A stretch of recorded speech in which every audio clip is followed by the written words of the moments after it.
And so that's where I think it's happening in some of these people that adopt essentially zero carb diets. It's just that all that protein, which I think is a good thing, is stimulating glucagon to a higher amount than average, and thus they're seeing a higher glucose level in the blood. But again, though, I don't think that's a problem.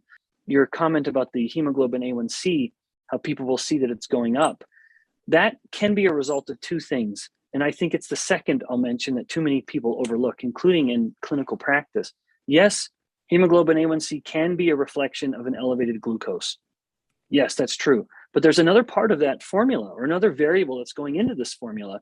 Hemoglobin A1C is glucose and hemoglobin, or the red blood cell itself. And too many people only look at the glucose part and totally ignore the hemoglobin or red blood cell part of it.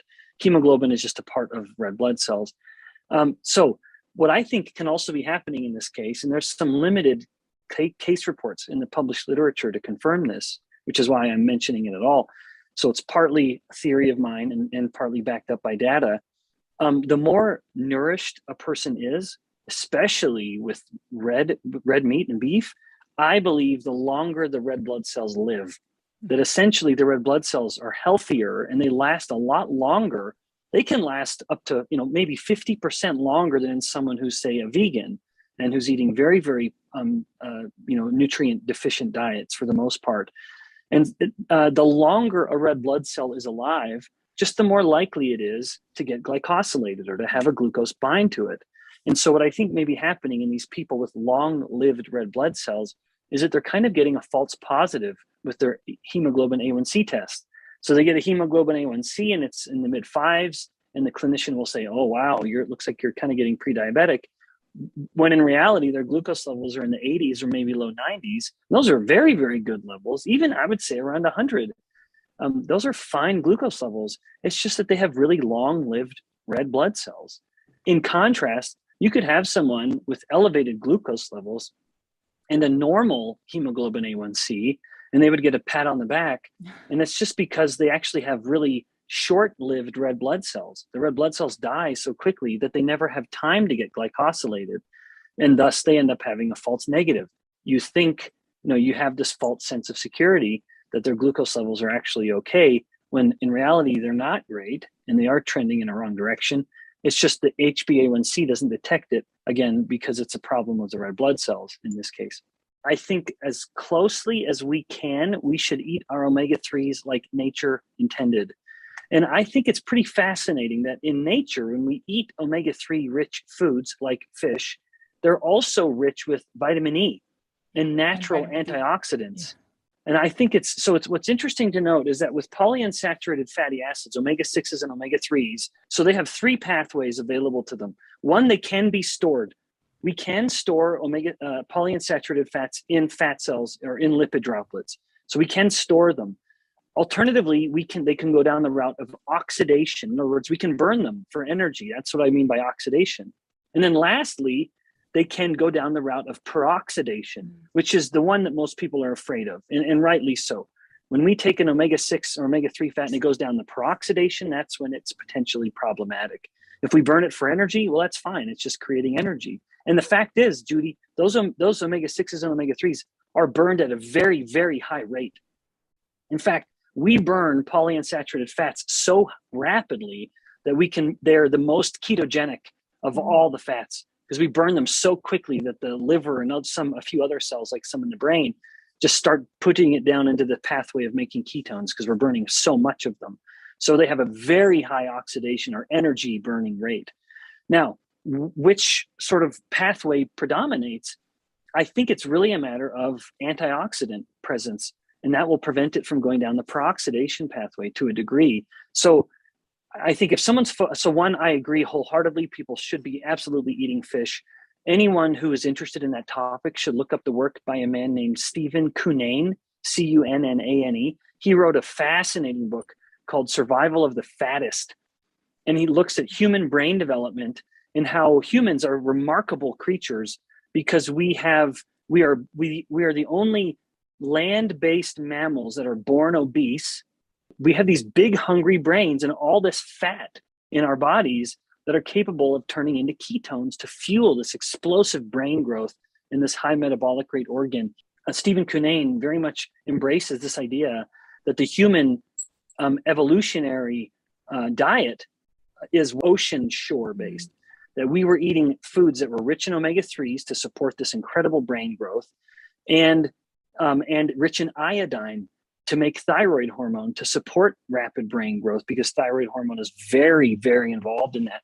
Oysters is really, really balanced with the zinc and copper. And since they kind of counteract each other, it works beautifully. And then same thing with fish. So if you really want the fat soluble vitamins, fish has a very beautiful balance of A, D, E, and K. You know, people eat grass finished beef or lamb because they say, oh, it's richer in omega-3s, or they buy the egg version of omega-3s. Yeah. But it's nowhere near the amount of like 1 ounce of salmon roe, or 3 ounces or 4 ounces of just salmon or sardines with their bones intact. So that's where, you know, I'm in agreement with you. I think just eating a variety is ideal. People are scared, like, well, what about all the mercury? What about all the PFAs in the waters? And, you know, I had Dom Agostino on, and he said he wanted to test that. So for his N=1, he had like 6 cans of sardines every single day.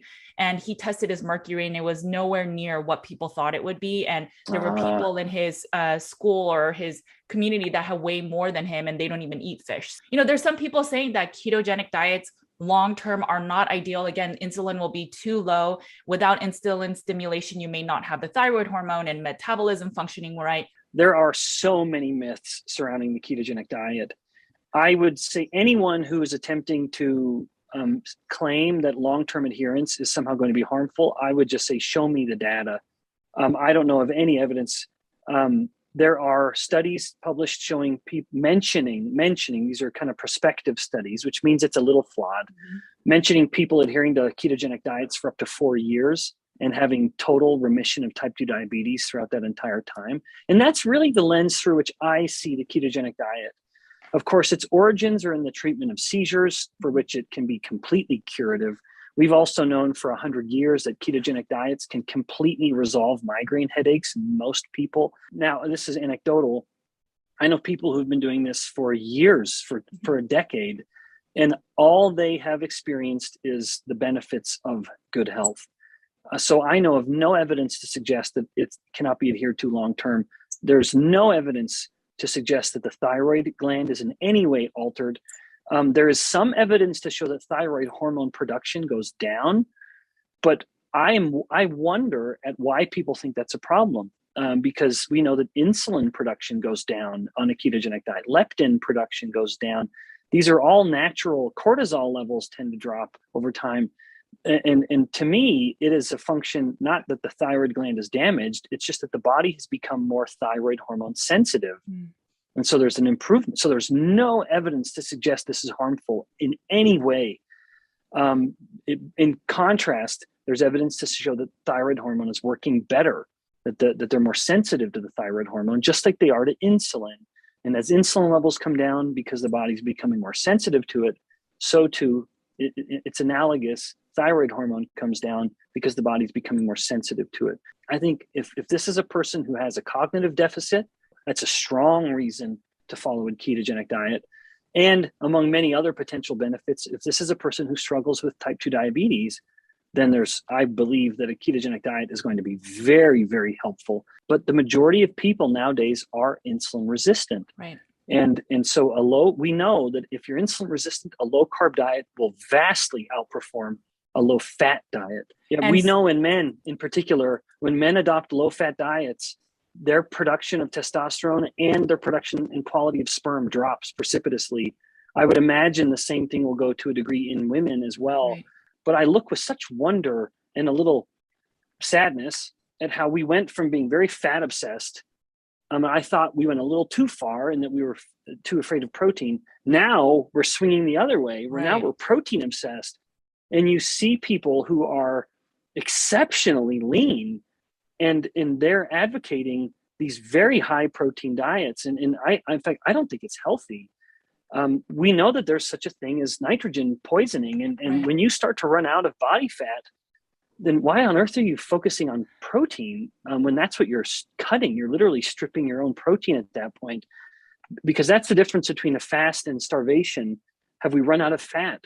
And when we start to run out of fat, we start making less ketones. And now all the brain's energy needs must be met by the glucose that comes from stripping the amino acids from muscle through gluconeogenesis. So I think we've unfortunately started swinging too far the other way. And that as much as I'm an advocate of eating protein, and I absolutely am, Right. prioritizing protein is one of my key kind of dietary foci, but I think we still have to go back to eating them the way nature intended. Yes. Where all of the best proteins in nature come with fat. That's how we should eat them. We should, fish is a wonderful protein source and a lot of fat. Well, that's how we should eat it. Beef is supposed to come with fat. That's how we should eat it. One of the reasons I'm a little cool on eating chicken is that our ancestors didn't. Even within the United States in the last 100 years, you look at chicken consumption, and it went by being absolutely the lowest meat consumed by far. And now it is the single most common source of meat. Right. And beef and pork and the others are they're about where they were 100 years ago. And it's just chicken that has come up from nowhere to being the number one. And I'm not saying chicken's bad, but I grimace a little when I see that's become the main meat, where I think we don't have enough fat in it. Like, I know for my kids in my home, as they're growing, I want them to eat wonderful sources of protein, and I want them to have lots of fat. And so if we're ever cooking with chicken, I want to make sure there's butter all over that chicken, or that there's olive oil all over that chicken. I just want them to be eating a lot of fat with that protein, because that's how it's supposed to come, I believe, in nature. And we know that it's the most anabolic mix. Right. Fat and protein together will induce greater muscle growth than any amount of protein alone. With this thought, so a lot of these people then are swinging to, well, I need a little bit more energy because protein alone is not giving me energy. So instead of saying, let me try some fat, they go, let me try some fruit. So now they're eating, moderate protein. Or honey. I know, a lot of honey fans now, more and more. Right. So, but I worry about that whole uric acid model with the fructose, with, this. And do you think there's any concerns with that? Absolutely. There's no question. Uric acid is going to be in much higher production from fructose consumption and fructose metabolism than almost any amount of protein from meats. Like the purines from meats is such an incredibly modest, I would say irrelevant contributor. But every time we metabolize fructose, we are pushing things down that pathway of uric acid production. I actually stopped drinking a yerba mate drink that I had become really enamored with. One of the molecules that are in yerba mate and other teas like it are theobromines. Oh, that's interesting. And I looked up the source, and theobromines, I think, can produce 10,000 times more uric acid, even than fructose can. Because I was noticing a little bit of gout in a finger, and I noticed a little, what's called a gouty tophus on my ear, a teeny little bump on my ear. And I knew of these symptoms of gout, this pain in my knuckle on my finger, and it kind of changed in the shape of it at the end of it. And then this little bump on my ear. And I thought, I think I'm getting gout. And it was quite shocking to me. And so I started analyzing all of my behaviors, and I was drinking this yerba mate a lot, like almost throughout the day, more than I was drinking water at the time. Okay. And so I looked it up and realized that this theobromine, this chemical that's found in coffee and teas, although at lower levels than in yerba mate, 10,000 times more uric acid production capability than even fructose. And so I cut that out. Wow. And within a few months, my problems had resolved. Thyroid hormone will do all kinds of things throughout the whole body. Literally every cell of the body will have some response to thyroid hormone, except red blood cells, because they don't have nucleus. But the thyroid will tell every cell to do all kinds of things. At the muscle cells, it will induce mitochondrial biogenesis. It's one of its many, many variables. And that's kind of essential in a ketogenic state, because if you are in ketosis, your primary fuels at the moment are fats, and you can only burn fats in the mitochondria. And it's interesting to note that thyroid, which is the body appears to be more sensitive to thyroid hormone in a ketogenic state, it's basically facilitating the production of mitochondria to enable the body to burn the fats better, as it is in a higher fat burning state. Now, thyroid hormone actually does kind of similar things at fat cells, where thyroid hormone can induce the synthesis of mitochondria in fat cells as well, and increase the metabolic rate in the fat cells by activating this uncoupling of the mitochondria. So thyroid hormone does that at fat cells, but it doesn't do that at muscle cells. muscle cells, it just tells the muscles to make new mitochondria. And all of it may be with the purpose of just burning fat a little better. Levothyroxine, which is a medication for people with hypothyroidism, is the second most commonly prescribed drug in the entire United States. I believe it. That to me is mind-blowing. It is shocking to me. And to me, whenever I hear this kind of statistic, I think, well, it's not like we're evolving to lose our thyroid hormone, our thyroid gland. This is not a genetic phenomenon. This is an environmental effect. There are people who are inadvertently exposing themselves to a way of eating and the chemicals or the molecules in those foods that are potentially damaging their thyroid gland. It's just shocking. And of course, a lot of that would be autoimmune, like with Hashimoto's. And anytime you're talking about an autoimmune disease, females are always going to be almost always going to be more impacted than males because of the relevance of estrogen actually is kind of somewhat contributing to autoimmune diseases. But when you spike your insulin, you lower the overall energy availability in the blood. David Ludwig's group at Harvard published an incredible paper on this, looking at 2 meals that were equal in calories. And they looked at energy availability, which was a function of all the available kind of calorie nutrients in the blood after eating a meal. And they found that the higher carbohydrate meal, lower fat, had a much higher insulin release, not surprisingly. And insulin tells nutrients to go out of the blood and into the cells of the body. And so the overall availability of energy in the blood was significantly lower after an insulin spiking meal than a meal that didn't spike insulin, like lower carb, higher fat, same protein across the two. And I think that is relevant in light of another study that was published, finding that if someone spikes their insulin, they're much hungrier, much sooner. And part of that could be because the brain doesn't have a capacity to store energy. It has a very high metabolic rate, and all of its metabolic rate essentially must be met by whatever the nutrients are available in the blood, namely glucose and ketones. Sure. And so it's interesting that someone spikes their insulin, they lower their glucose levels, and they stop producing ketones because insulin inhibits ketogenesis. Well, then the brain is sensing, hey, we need more energy. Right. Little realizing that we've just socked it all away into our big fat cells, and the fat cells, and even the liver cells maybe, took all of it.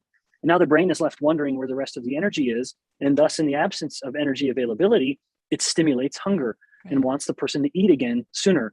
The brain then senses, we need more energy, not realizing insulin causes it to be stored in fat cells and in the liver. So in the absence of energy, the brain stimulates our hunger.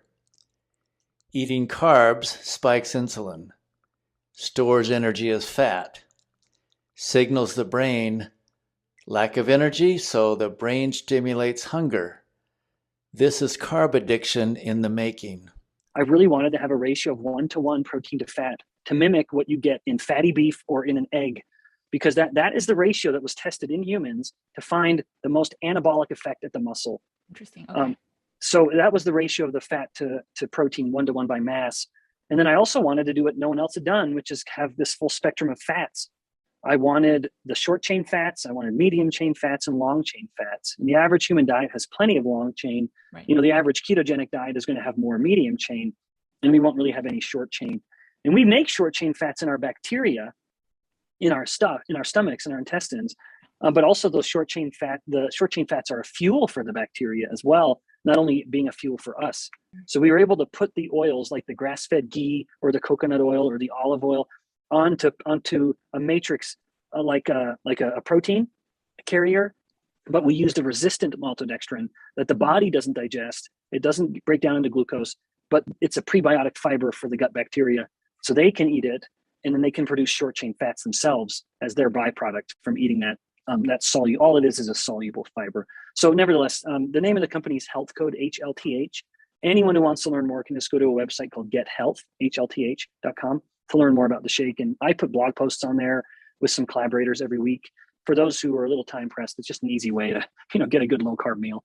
Okay, so one, it's low carb and it has all the fats, and I think it has a lot of nutrition too. So it's not just like a protein shake, right? It's not just for proteins, but it's a meal replacement. I know people who are using the shake for an emergency food storage. Oh, okay.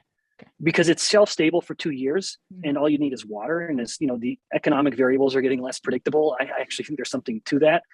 And so I just had someone the other day ask me about this. Could they live on it? And my answer would be no, because one thing that stands out to me is that it doesn't have heme iron, and that's kind of what you have to get to prevent becoming iron deficient and developing an anemia. Someone drinking the shake 2 times a day would be a way to rapidly lose weight, because you're not spiking your insulin, and 2, it's going to be relatively low calorie. It's 800 to 1,000 calories, which is really low. And that there's always a risk to losing too much weight too quickly. That are they going to rebound back? But I would say that would be the only reason to do that.